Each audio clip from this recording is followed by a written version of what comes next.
नमस्कार, मैं chief editor anti corruption India news से।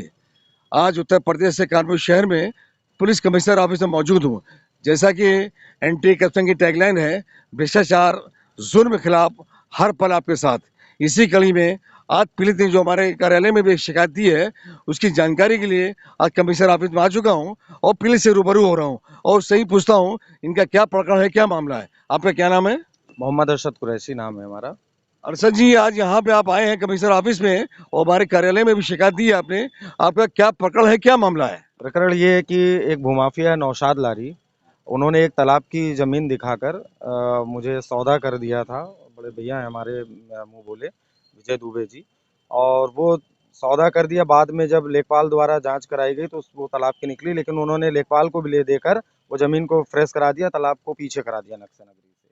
और वो निकली ये दलित। जमीन, ये तालाब कहाँ पर है? ये महाराजपुर में सर। ये तालाब इनका महाराजपुर में है और इनका कहना है वहाँ के लेखपाल की भूमिका भी संदिग्ध है, जबकि वो सच्चाई यही है कि वो एक तालाब था। उस तालाब पर अवैध तरीके से उसे कब्जा करके इनको बेचा गया है और किस तरह बेचा गया है और इनसे ही जानता हूँ, और किस तरह रजिस्ट्री कराई गई, जो भी गतिविधियाँ हुई हैं मैं इनसे ही जानता हूँ। बताइए आपके साथ किस तरह से तालाब बेचा गया, किस तरह भूमाफियाओं ने आपके साथ ये एक्टिविटीज की है? उनकी एक नौकरानी है, जो भी ये बड़े काम करते हैं, शिवाती नाम है उनका। नौकरानी के नाम से ही लेन-देन और जो एग्रीमेंट वगैरह कराते हैं। तो बाद में मालूम पड़ा वो दलित है नौकरानी, तो हम लोग तो परचेज़ कर नहीं सकते थे। प्लस ये भी मालूम पड़ा इसमें लेखपाल द्वारा जो है हेरफेर किया गया। तालाब था, तालाब को पीछे कर दिया गया सरकारी दस्तावेज़ों में। तो फिर खरीदना उचित नहीं था। हमने जब पेमेंट वापस माँगी तो वो रोज़ टाल-मटोल और जान से मारने की धमकी पे हम आदा हो गए, क्योंकि भूमाफिया थे और ये आदतन अपराधी हैं। तो आदतन अपराधी से व्यक्ति जो शरीफ होता है वो पीछे ही भागता है।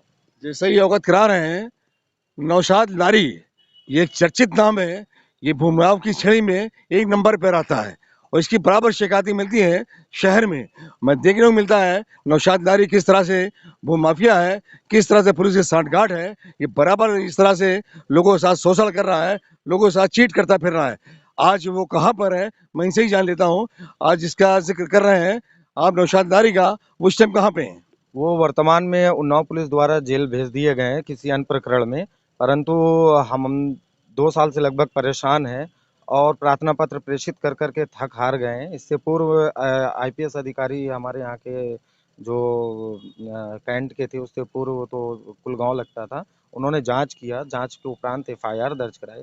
उसके बाद आराधना सिंह आईओ थी विवेचक, उन्होंने कहा मैं गिरफ्तार करूँगी, करूँगी, करूँगी। उसके बाद गुलमुल रवैया अपनाने लगी। मैंने विवेचना ट्रांसफ़र करा दिया। उन्होंने उन्होंने क्या काम किया, राधना मिश्रा जी ने गंभीर धाराएँ उन्होंने संशोधित कर दी। उसके बाद मैंने जब विवेचना ट्रांसफ़र कराई तो अखिलेश पाल जी क्राइम ब्रांच के हैं, उनके पास ये विवेचना गई। उन्होंने भी पूर्व में किए गई विवेचना को समर्थन कर दिया, जो पूर्ण रूप से गलत है। जैसा कि अवगत करा रहे हैं, थाना महाराजपुर में इनका प्रकरण की जांच हो रही थी और उसके बाद वहाँ देखा गया कि वहाँ के जो लोग इस जांच जो इसमें आईओ थे, जांच अधिकारी थे, उनका भूमिका संदिग्ध थी। तो इनको शक हुआ हमें न्याय नहीं मिलेगा, तो इन्होंने वहाँ से अपनी जांच ट्रांसफर कराई है। और अब प्रेजेंट टाइम क्या कंडीशन है मैं इसे ही जानता हूँ। अब इस टाइम प्रेजेंट टाइम क्या पोजीशन है आपके केस की? प्रेजेंट टाइम पोजीशन ये है कि जो लोग जांच कर रहे हैं वही लोग उनका बर्थडे केक सेलिब्रेट कर रहे हैं, केक कट कर रहे हैं। नरवल कौन सी थाने में, नरवल सचेंडी थाने में। और फोटो वायरल होने पर पूरा थाना सस्पेंड हुआ। अब आप ये बताइए कि 420 67 68 71 का मुजरिम आपके साथ बैठकर केक काट रहा है अपने बर्थडे का, पुलिस केक काट रही है।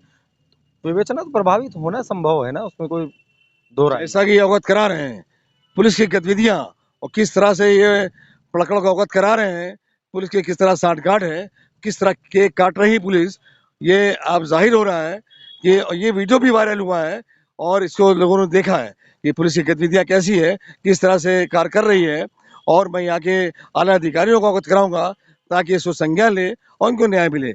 और क्या बताना चाहेंगे हमारे चैनल के माध्यम से? एक अन्य मामले में उन्नाव पुलिस द्वारा इनको पर कार्रवाई 3 थानों की दबिश देकर इनको जेल भेज दिया गया है। लेकिन मैं यही अवगत कराना चाहूँगा, जो आपके पास फरियादी आते हैं, टाइम निकाल कर बहुत दूर-दूर से आते हैं, कोई बच्चों को छोड़कर आता है, कोई फैमिली को छोड़कर आता है और आपसे बड़ी उम्मीदों की एक किरण लेकर आता है। आप केवल जाँच आख्या माँग लेते हैं, लेकिन थाने में जाँच आख्या नहीं दी जाती, पूर्व में किए गए कार्य को ही समर्थन कर दिया जाता है।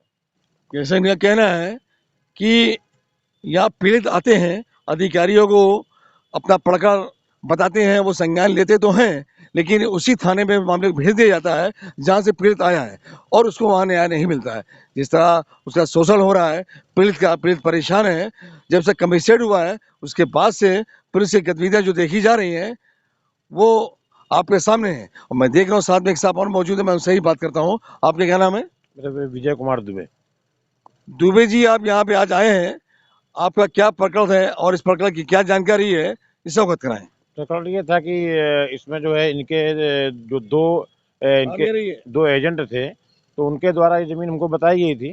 तो उन्होंने उनसे रसादारी से मिलवाया, तो उन्होंने बोला कि ज़मीन आप फिर से ले लीजिए, कोई दिक्कत नहीं है, हमें प्लाटिंग करनी थी। तो हमने उनको 11 लाख रुपए, 5 लाख चेक द्वारा 6 लाख नकद कैश दिया, 100 रुपये स्टाम्प पेपर में नोटरी मतलब वो करवाया, नोटरी करवाया। उसके बाद हमें 4 लाख देकर उसको रजिस्ट्री करवानी थी। उससे पहले मुझको पता चल गया कि ये तालाबी नकबे की ज़मीन थी, जो आगे तालाबी नकबा था उसको लेखपाल द्वारा पीछे किया गया पैसे ले देकर। और उसके बाद फिर पता चला ये हरिजन की भी ज़मीन है, जो हम लोग नहीं कर सकते थे। तो फिर हमने पैसा मांगना वापस मांगना शुरू किया। तो पहले तो उसने जो है नोटबंदी का हवाला देते हुए टालता रहा, 5-6 मिनट टाल दिया। उसके बाद जब हम लोगों ने थोड़ा दबाव बनाने की कोशिश की, तो एक बार घर भी गए तो उसने भी जो जान से मारने की धमकी दी, बोले अब इसको भूल जाओ, नहीं तो दुनिया धरती में नहीं रहोगे।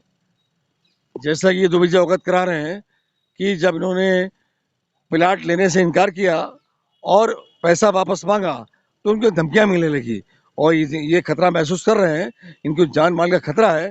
ये कई बार अवगत करा चुके हैं यहाँ का कमिश्नर को, लेकिन उन्होंने संज्ञान नहीं लिया। अगर वो संज्ञान नहीं लेते हैं, कल कोई वारदात होती है तो पुलिस प्रशासन ही जिम्मेदार होगा इनकी हत्या का। अरे हमारा ढाबा भी और मैं पूछता हूँ, साथ में एक साहब और हैं, कुछ बताना चाहते हैं, क्या बता रहे हैं? अरे हमारा ढाबा भी बंद हो गया क्योंकि भूमाफिया हैं, पैसे वाले लोग हैं और सामने ढाबे के कार लगाकर कभी असला साफ करके रख रहे हैं, कभी कुछ कर रहे हैं, कभी कुछ कर रहे हैं। लेकिन अब पैसों के बल पे हो जाता है। वो आता था अधिकारियों के पास, उठता बैठता था, एसीपी साहब के वहाँ जो चकेरी के पूर्व में कुलगांव लगता था, तो वहाँ बैठता उठता था, थाने भी आता था, हंस के चला जाता था और हम लोगों को समझ लो पीठ पे हाथ रख के इस तरह थपथपा के भी वो हो गया थाने के। जैसा कि अवगत करा रहे हैं, नौशाद नारी जिसकी एक दबंग किस्म का व्यक्ति है, जिससे लोग खौफ खाते हैं, ये लोग गलत तरीके से फंस गए हैं उसके प्रकरण में और जिस तरह का पैसा वापस करने के लिए ये कहते हैं तो उनको धमकियां मिलती है। आप अगली अपडेट में किसी नए प्रकरण से अवगत कराएंगे। तब तक ये राष्ट्रीय अंतर्राष्ट्रीय खबरों से बने रहिए एंटी करप्शन इंडिया न्यूज के साथ। मैं चीफ एडिटर अतर हुसैन एंटी करप्शन से, साथ में कैमरामैन अनिल कुमार। नमस्कार, जय हिंद।